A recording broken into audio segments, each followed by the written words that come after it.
Salut potes, c'est Destor, j'ai une nouvelle vidéo sur le troisième épisode de la série Travail ton spawn. Donc aujourd'hui on va aborder le troisième sujet qui est quand engager les fights ou quand les disengage. Disengage c'est-à-dire esquiver le fight. Et j'ai remis que j'ai pas envie de me battre tout simplement, j'ai pas envie de mourir. Pour X raison que vous êtes low, que vous n'avez pas beaucoup de build, ça va dépendre de tout ça. On va déjà aborder le premier cas, vous êtes en zone. Vous êtes dans la zone, donc dans la tempête. Dans la tempête, il y a quelqu'un qui vous engage. La première chose que vous allez faire, c'est, si vous êtes débile, la première chose que vous allez faire, c'est, excusez-moi du chevaux, mais c'est ça. Si vous êtes débile, c'est d'engager le fight dans la tempête.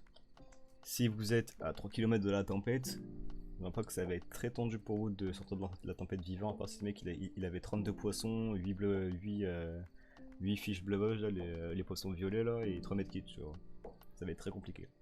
Donc dans la tempête déjà, oubliez. Il faut disengage directement les fights comme ça. Et vous allez me dire, oui mais Nesta, comment on disengage? Je vais vous expliquer comment moi je disengage les fights. Déjà, si le mec vous tire à l'arrière, c'est beaucoup plus simple. Si le mec vous tire à l'arrière de peut-être, je sais pas moi, 100 mètres, on va dire, 100 mètres, 70 mètres, choses comme ça, c'est beaucoup plus simple quand le mec coupe. Quand le mec est à l'arrière, loin de vous, c'est facile, vous avez juste à user beaucoup de builds parce que disengage fight ça fait user beaucoup de builds, surtout que le mec va pas vous lâcher. Si vous lâchez pas et qu'il sait qu'il est mort, il va tout miser sur vous et il va tout miser sur vous en espérant récupérer un peu d'HP en tourneau. Ou alors en game normal, juste vous tuer comme ça pour avoir un kill en plus dans ses stats. On sait pas pourquoi, mais que c'est comme ça. Au lieu d'aller en zone et que vous devez vous sortir vivant, les gens ils veulent tout leur kill. Mais donc voilà. Donc disengage un fight c'est très simple. Enfin, très simple. C'est façon de dire. Vous allez juste partir dans le sens de la zone en buildant. Vous attendiez à quelque chose de plus compliqué, mais c'est que ça. Si les mecs vous full à l'air, vous avez juste à avancer et build, jamais vous arrêtez. Vous avancez, vous buildez des murs ou escaliers, ça va dépendre de comment vous êtes. Des murs à gauche ou des murs à droite, des escaliers à droite ou des murs à gauche, ça va dépendre d'où vous êtes. Et vous avancez, bien sûr. Vous quittez pas le mec des yeux, parce que sinon le mec, à tout moment, il peut changer de pose et bon, il laser. Ça peut dépendre de plein de trucs. Vous quittez pas le mec des yeux et vous faites votre retard tranquillement en zone. Bon, vous allez user beaucoup de builds, faut pas oublier que le mec, s'il réussit à sortir de zone par miracle, il est toujours là, il est toujours vivant. Donc s'il réussit à vous sortir à laser du futur et que vous le regardez pas, vous êtes en train de vous heal, vous êtes mal boxé, c'est lui qui l'a, tu vois. C'est lui qui prend le point sur vous et qui est gagnant. Donc voilà, sur ça c'était le premier cas. On va prendre le deuxième cas, vous êtes sorti du spawn. Vous venez de sortir du spawn. Les deux épisodes juste avant, je vous expliquais comment choisir son spawn et comment rota du spawn. Cette fois-ci, vous êtes dans votre spawn et quelqu'un vient vous jouer. Donc comme pour la tempête, on va faire les deux. On va faire la tempête et le spawn parce que c'est un peu les mêmes. Je vais commencer par la tempête. La tempête corps à corps, quand vous êtes dans la tempête au corps à corps aux pompes, c'est-à-dire, c'est beaucoup plus compliqué que l'air. Parce que corps à corps aux pompes, si le mec vous lâche pas, vous devez jouer le fight. Vous devez jouer le fight par X ou Y moyen. Vous devez essayer de leur prendre la hauteur déjà parce qu'en tempête c'est important la hauteur. Et même tout le temps c'est important. Vous devez essayer de leur prendre la hauteur pour déjà espérer louper quelques balles. Mais bien sûr, vous faites gaffe parce que la tempête ça fait des dégâts et vous n'avez pas, vous avez pas 8 fiches sur vous. Bien sûr, quand vous prenez un fight, c'est préférable d'avoir du soin sur soi parce que peut-être que le mec en bas il a pas de soin, il va crever la tempête, vous prenez son stuff et vous partez directement. Mais si le mec veut à tout prix votre peau et que il a du sang lui comparé à vous, va falloir tout miser dessus et vous dire que le mec il vous lâche pas donc il faut se fight dans la tempête. Voilà, c'est aussi simple que ça. Il faut faire dans la tempête et espérer tuer le mec parce que le mec va tout prix vous tuer.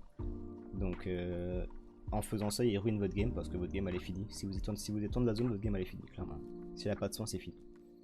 Donc voilà, dites-vous que si vous êtes en de la zone et qu'il y a un mec qui vous rush, allez le rush et bisez tout sur lui. Et dites-vous que vous êtes déjà mort s'il n'a pas de soin. Dites-vous que vous êtes probablement déjà mort et que il vous a probablement ruiné la game. Et que vous avez la rage contre lui et vous voulez le tuer. Voilà. Et vous voulez à tout prix le tuer et puis voilà. Au spawn, c'est un peu la même chose. C'est quasiment la même chose, sauf que là vous avez tout votre temps. Vous avez tout votre temps, mais vous n'avez pas de build illimité. Des builds illimités, c'est un peu en sortant du spawn que vous avez beaucoup de builds et que vous pouvez pas mal build. Si le mec pas envie de fight tout seul, vous cassez la base, vous cassez pas la tête. Parce que, généralement, les mecs maintenant, tu dois mettre 2 balles, ils construisent la tour Eiffel. Donc c'est différent. Ouais. Mais voilà. Donc le fight et les tempêtes, c'est pareil, sauf qu'en tempête, vous avez la pression de la tempête. Et au spawn, vous avez la pression de pas avoir des builds et probablement un mauvais stuff.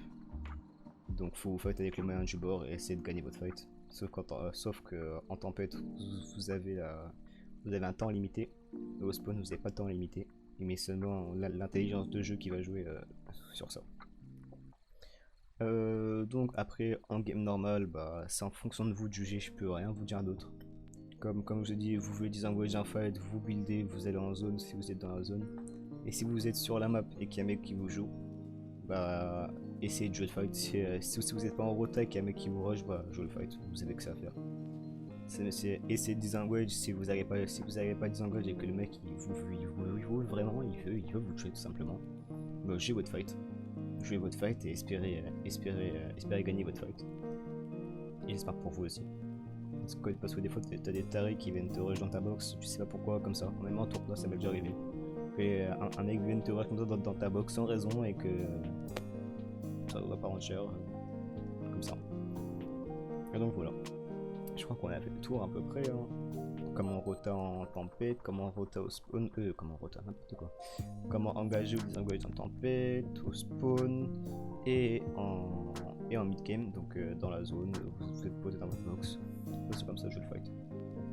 Et dans l'eau, bien sûr, c'est compliqué parce que vous êtes dans l'eau et vous devez full build. Vous avez rien pour vous cacher. Ouais, les potes. Bon, bah, je crois que j'ai fait le tour. Ouais, je crois que j'ai fait le tour. Donc, ouais, les potes, je vous laisse là.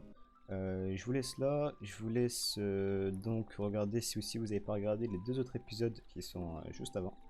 Juste avant, donc comment choisir son spawn et comment sortir du spawn. Donc sur le prochain épisode, on abordera le mid-game et pour finir le late-game, donc les fan zones.